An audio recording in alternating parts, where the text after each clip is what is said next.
Molton Brown has a long history, steeped in rich heritage. Ironically, Molton Brown started as a salon brand in the early 1970s. It was born sort of out of a need by the hairdressers in the salon who did not like the synthetic products that they were using. So they were way ahead of their time in the sense that they really started to try to understand how to bring naturals into the products that they were using in the salon. And then through those products, obviously, through those naturals, fragrances started to be developed. And that's sort of how Molton Brown became a bit of a fragrance house or fragrance connoisseurs right from the very beginning.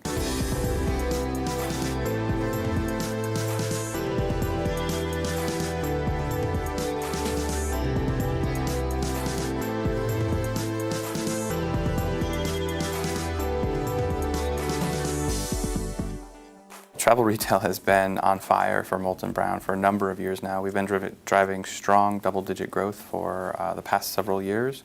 We're on par for another double-digit of 25+% in 2018.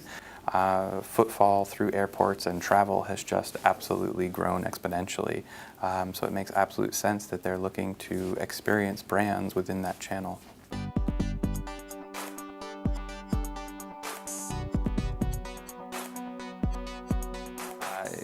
Molton Brown, what makes it, its point of differentiation, what makes it so special is the complexity and the authenticity of the fragrances that we develop.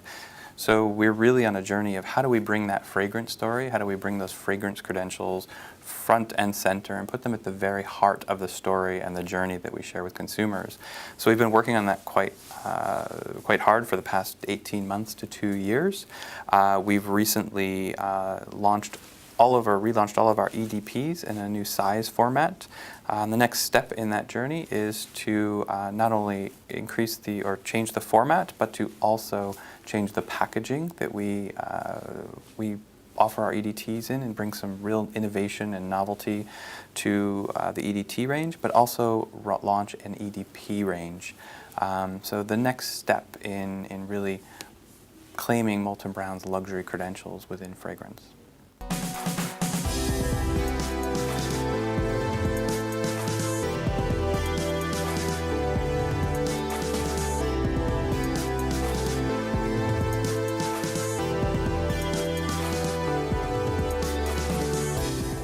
Obviously, the vast majority of our business still sits in the UK.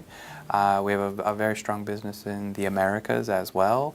But frankly, we are really interested in driving over the next several years 2 regions in particular, and that is continental Europe. Ironically, as Molton Brown has expanded, we've expanded to the US, into the Middle East, into those sorts of areas. We sort of skipped right over Europe, continental Europe. So we understand there are a number of these markets, all who are bringing tremendous numbers of travelers, Chinese travelers, Russian travelers, Indian travelers through their airports, on their cruise ships. And so we need to build a presence there.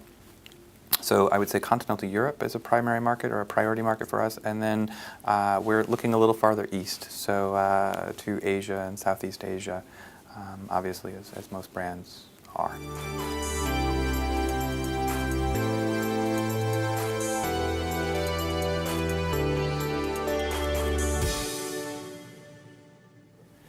You know what? It's about partnering with or working with true partners, and I mean that in every sense of the word. We spend a lot of time meeting with our partners, talking to them about what are their strategies, what are their goals, what are their objectives, what are the key drivers behind their businesses, what's working, what's not, sharing what we believe our strategies should be, making sure we identify where the two are aligned.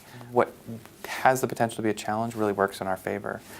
So we don't try to work with our partners by trying to buy space or buy resources or buy support or hold them hostage. It's the opposite. It's about the consumer and how do we make sure that we can be as relevant for your consumer as possible and provide an experience that they're not going to get from one of the bigger players.